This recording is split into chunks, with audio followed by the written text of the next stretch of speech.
Hello friends, मैं प्रियंका शर्मा और आप देख रहे हैं study material for all exam channel.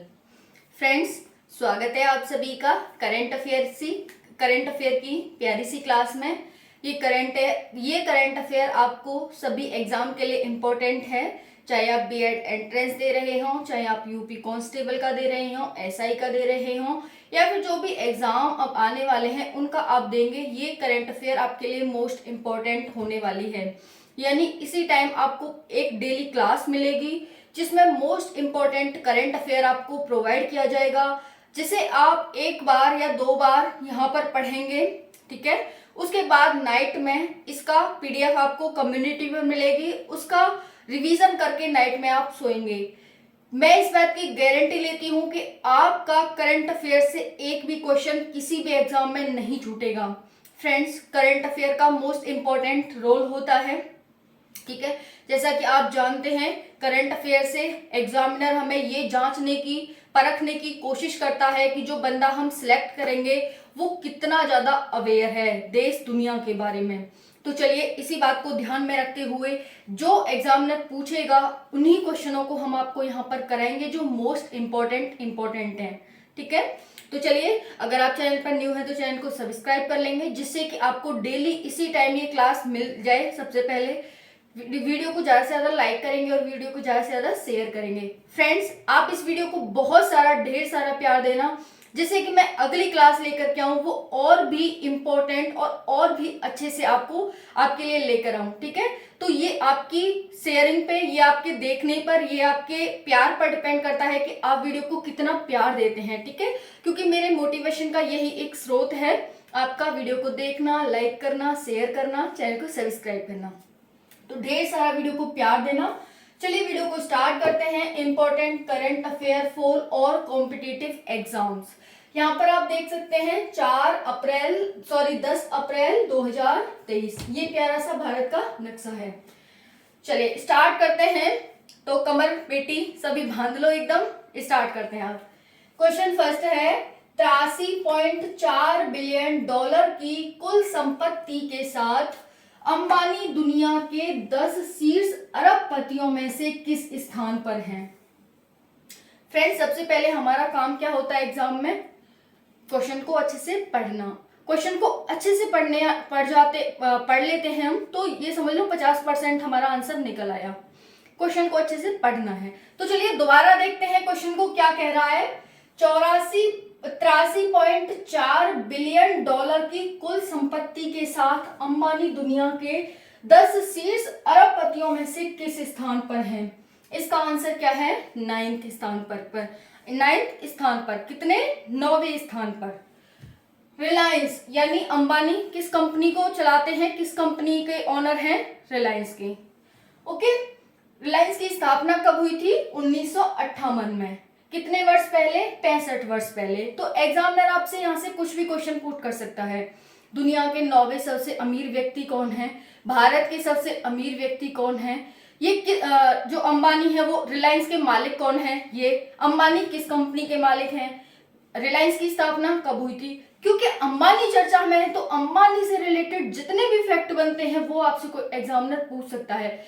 इसमें एग्जामिनर की गलती नहीं दोहराएंगे कि भाई हमें तो सिर्फ ये पढ़ना था कि दुनिया का 9वां सबसे अमीर व्यक्ति कौन है। नहीं, आपको दुनिया के 10 अमीर व्यक्ति नहीं पता हो तो चलेगा, लेकिन भारत के अमीर व्यक्ति आपको पता होना चाहिए। क्लियर हो गया? पहले और दूसरे तो आपको अवश्य पता होने चाहिए, ज्यादा नहीं पता तो एग्जामिनर आपसे पहले और दूसरे तो जरूर ही पूछेगा, तो हम वो भी बात करेंगे। 65 वर्ष पहले इसकी स्थापना हुई थी, ये भी पूछ सकता है कितने वर्ष पहले हुई थी? 65 वर्ष। किसने की थी? धीरू भाई अंबानी ने। किसने? धीरू भाई अंबानी ने महाराष्ट्र में की थी। ये MH का मतलब महाराष्ट्र। ठीक है, तो पहले मतलब दुनिया के 9वें सबसे अमीर व्यक्ति मुकेश अंबानी, भारत के पहले सबसे अमीर व्यक्ति मुकेश अंबानी, दूसरे सबसे अमीर व्यक्ति अडानी। अडानी की संपत्ति कितनी है? अडानी की संपत्ति हो जाती है 47.2 बिलियन डॉलर। कितनी? 47.2 बिलियन डॉलर अडानी की कुल संपत्ति हो जाती है। फ्रेंड्स, तो पहला क्वेश्चन हमारा क्लियर हो चुका है। कब स्थापना हुई रिलायंस की, कितने स्थान पर है दुनिया में, भारत में किस स्थान पर है? भारत के 2 सबसे अमीर व्यक्ति कौन है, एक्सेट्रा। क्वेश्चन सेकंड है, हाल ही में director general naval operation, director general naval operation यानी DGNO का पदभार किसने संभाला है, DGNO का पदभार किसने संभाला है, आपसे क्वेश्चन ये पूछ रहा है। इसका आंसर हो जाएगा अतुल आनंद। किसने, अतुल आनंद ने। अतुल आनंद 1, 2, 4 साल से नहीं बल्कि ये 1 जनवरी 1988 से नौसेना में कार्यरत हैं, नौसेना में काम कर रहे हैं और इन्हें फिलहाल में डायरेक्टर जनरल नेवल ऑपरेशन का पदभार दे दिया गया है और इन्होंने संभाल लिया है।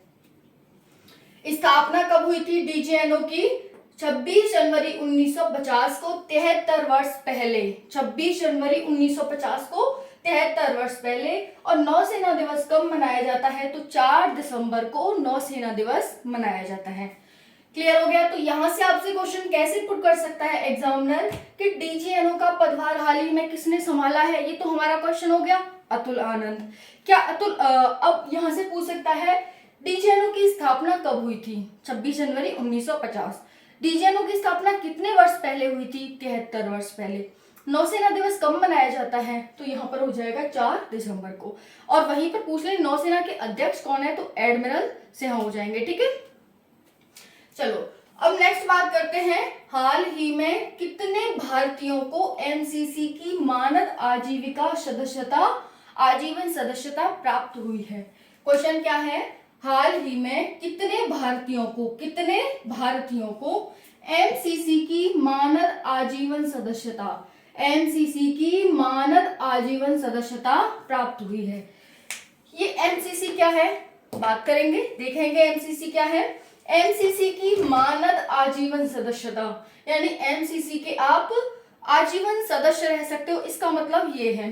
तो चलिए देखते हैं कितने सदस्यों को प्राप्त हुई है, कितने भारतीयों को MCC की मानद सदस्यता प्राप्त हुई है। क्वेश्चन हमारा ये है, आंसर हो जाएगा 5। कितने, 5।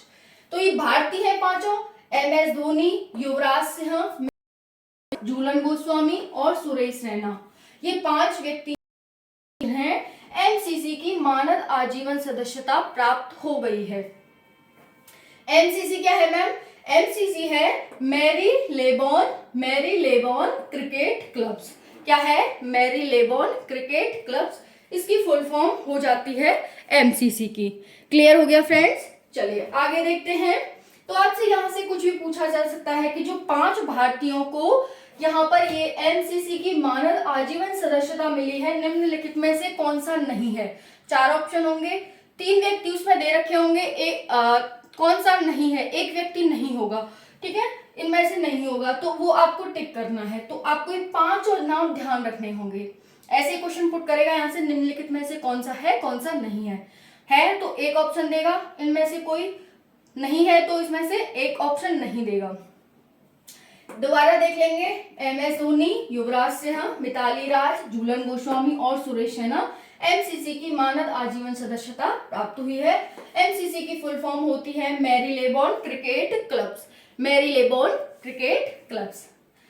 चलिए नेक्स्ट देखते हैं, किस देश को इस वर्ष के पुरुष अंडर 17 FIFA 23 विश्व कप की मेजबानी से हटा दिया गया है। पुरुष अंडर 17 कह लो या फिर FIFA 23 कह लो, एक ही बात है। तो किस देश को इस वर्ष के पुरुष अंडर 17 यानी कि ऐसा खेल जो पुरुषों के अंडर होता है और वो 17वां था और वहीं पर फीफा का ये 23वां था, विश्व कप की मेजबानी से किस देश को हटा दिया गया है। तो इसका आंसर देखते हैं, आंसर हो जाएगा पेरू। किसको, पेरू को। पेरू दक्षिण अमेरिका का एक देश है, इसकी राजधानी क्या है, इसकी राजधानी लीमा है। तो पेरू को इससे हटा दिया गया है। अब इन्होंने कारण क्या बताया कि भाई क्यों हटाया है आपने पेरू को, तो इन्होंने बताया कि क्योंकि ये इन खेलों को कराने के लिए तैयार नहीं था, इसके यहाँ पर कोई तैयारी नहीं थी, इसलिए हमने इसको हटा दिया कि भाई आप इस काम को लेकर के सीरियस ही नहीं हो, तो आपको ये काम फिर क्यों दिया जाए, आपको क्यों इस काम में इन्वॉल्व किया जाए। हालांकि इस जो ये अंडर 17 पुरुष अंडर 17 है, इसे इंडोनेशिया और पेरू कराने वाले थे, लेकिन पेरू को अब इसमें से निकाल दिया गया है। क्लियर हो गया। तो ध्यान रखेंगे कौन कराने वाला था, तो पेरू और इंडोनेशिया, पेरू को निकाल दिया गया है। पेरू की राजधानी क्या है, पेरू किस महाद्वीप का देश है, ये आप ध्यान रखेंगे। तो पेरू को निकाल दिया गया है, कारण क्या बताया कि तैयार नहीं था अपने यहाँ पर ये खेलों को कराने के लिए। फीफा कब होते हैं, 10 नवंबर से 2 दिसंबर तक ये खेल चलता है प्रतिवर्ष। 24 टीम इसमें भाग लेती हैं, लेकिन अब पेरू की टीम इसमें कोई भी पार्टिसिपेशन नहीं करेगी। कौन, पेरू की टीम। ये पेरू दक्षिण अमेरिका का देश है, राजधानी इसकी लीमा है। लीमा राजधानी भी है और जैसे सबसे बड़ा इसका नगर भी है, जैसे भारत की राजधानी दिल्ली भी है और देखा जाए तो एक सबसे बड़ा नगर भी है, जहां पर सबसे ज्यादा जनसंख्या रहती है, जहां पर सबसे ज्यादा इंडस्ट्रियलाइजेशन है, ठीक है, ये सब। और भारत की जो संसद है वो भी यहीं पर बैठती है। जितने भी देशों के यहाँ पर एम्बेसी हैं वो सब दिल्ली में ही है। तो वैसे ही लीमा राजधानी भी है और इसी की क्या है, ये सबसे बड़ा शहर भी है। भाषा क्या बोली जाती है पेरू में, स्पेनिश। राष्ट्रपति कौन है पेरू के, तो दीना बोलुआर्टे। दीना बोलुआर्टे यहाँ के हैं राष्ट्रपति। पीएम कौन है, तो अल्बर्टो ओटारेला। ओटारेला, ओटारेला। 1 से 2 बार इस वीडियो को आप देखोगे, नाइट में सोने से पहले इसकी पीडीएफ को एक बार ध्यान से पढ़ोगे फ्रेंड्स, कोई भी क्वेश्चन आपसे नहीं छूटेगा, इस बात की मैं गारंटी लेती हूँ, चाहे आप यूपी का दें चाहे आप किसी का भी दें। चलिए देख लिया। अब फीफा देख सकते हैं, फीफा का नाम आया तो फीफा का भी देख लेते हैं। फीफा की स्थापना 21 मई 1904 को हुई थी, पेरिस फ्रांस में हुई थी। कहाँ हुई थी, पेरिस फ्रांस में। अब इसका हेडक्वार्टर और इसकी स्थापना दोनों अलग अलग है। स्थापना इसकी पेरिस फ्रांस में हुई थी, लेकिन इसका हेडक्वार्टर कहाँ है, ज्यूरिख स्विट्जरलैंड में। 118 साल पहले, कितने साल पहले, 118 साल पहले पेरिस फ्रांस में 21 मई 1904 को हेडक्वार्टर ज्यूरिख स्विट्जरलैंड में है। सदस्य देश 211 हैं, 211 इसके सदस्य देश हैं फीफा के। नेक्स्ट क्वेश्चन है, हाल ही में मैड्रिड स्पेन मास्टर्स में पीवी सिंधु को किसने पराजित किया है। किसमें, मैड्रिड स्पेन मास्टर्स में पीवी सिंधु को किसने पराजित किया है, यानी पीवी सिंधु को किसने पराजित किया है, किसमें, मैड्रिड स्पेन मास्टर्स में। मैड्रिड स्पेन मास्टर्स में पीवी सिंधु को किसी ने पराजित किया है, तो उनका नाम क्या है जिसने पराजित किया है, आंसर हो जाएगा तुनजुंग। तुनजुंग ने इन्हें पराजित किया है।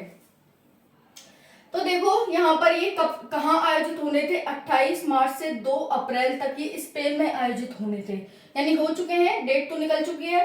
तो 28 मार्च से 2 अप्रैल 2023 तक स्पेन में आयोजित हुए एक बैडमिंटन टूर्नामेंट था। ये क्या नाम है इसका, जैसे जो आप देख रहे हैं मैड्रिड स्पेन मास्टर्स, इसका मतलब है ये एक बैडमिंटन टूर्नामेंट था। क्लियर हो गया। चलिए अब नेक्स्ट देखते हैं, यहाँ पर सब कुछ जानकारी लेंगे इसमें ये होता क्या है, क्या इसमें पुरस्कार दिए जाते हैं, एक्सेट्रा एक्सेट्रा।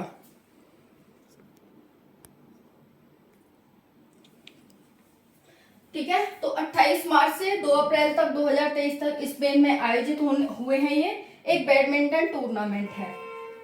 पुरस्कार राशि कितनी दी जाती है इसमें, पुरस्कार राशि इसमें कितनी दी जाती है, तो इसमें जो पुरस्कार राशि दी जाती है फ्रेंड्स, वो दी जाती है 21, यहाँ पर देख सकते हैं, काउंट करते हैं ना, बहुत बड़ी राशि है ये, वो भी डॉलर में है।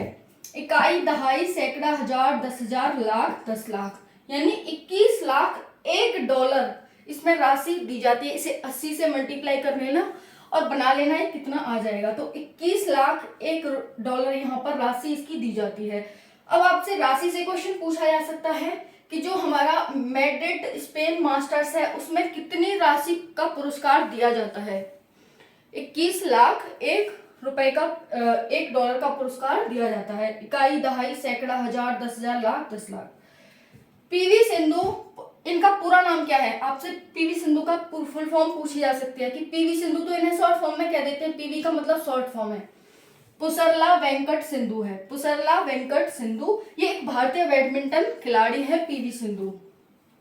पीवी सिंधु विश्व चैंपियन 2019 में स्वर्ण पदक जीतने वाली और ये पहली और एकमात्र भारतीय हैं।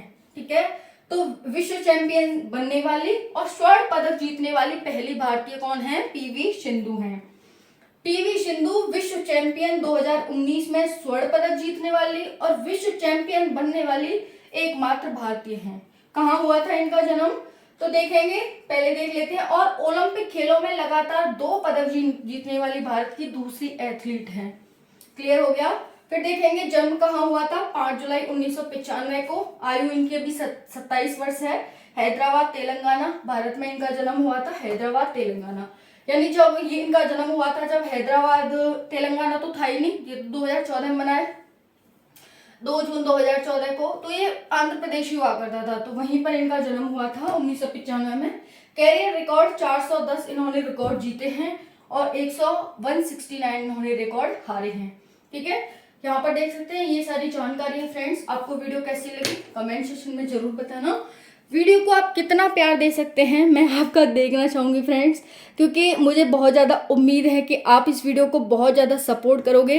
हालांकि फ्रेंड्स, फैसिलिटी नहीं दे पाई मैं आपको डिजिटल, जो आजकल का टाइम है डिजिटल, क्योंकि मैं वो अफोर्ड नहीं कर सकती हूँ। ठीक है, लेकिन आप मुझे उसके एलिजिबल बना सकते हैं कि मैं आपको वो सब दे सकूँ, वो डिजिटल बोर्ड, वो सारी सुविधाएं मैं आपको दे सकूँ, वो आप ही सपोर्ट करोगे। ठीक है, तो ज़्यादा से ज़्यादा वीडियो को सपोर्ट करें, लाइक करें, शेयर करें, सब्सक्राइब करें और जल्दी से जल्दी चैनल को मोनेटाइज कराएं। ठीक है, तो हम जैसे ही मोनेटाइज होगा, सैलरी आने लगेगी, वैसे ही हम आपके लिए डिजिटल बोर्ड लाएंगे ऐसी इंपॉर्टेंट करंट अफेयर पढ़ने के लिए। एक बार आप पढ़ के तो देखो, पढ़ने के बाद एग्जाम दो और उसके बाद बात करना। अभी तक आपने 10 एग्जाम दिए, नहीं क्वालिफाई हुए, इस बार मुझसे पढ़ के देख लो, इस बार स्टडी मटेरियल से पढ़ के देख लो कि वो कैसा मटेरियल देते हैं। ठीक है, चलिए मिलते हैं नेक्स्ट वीडियो में।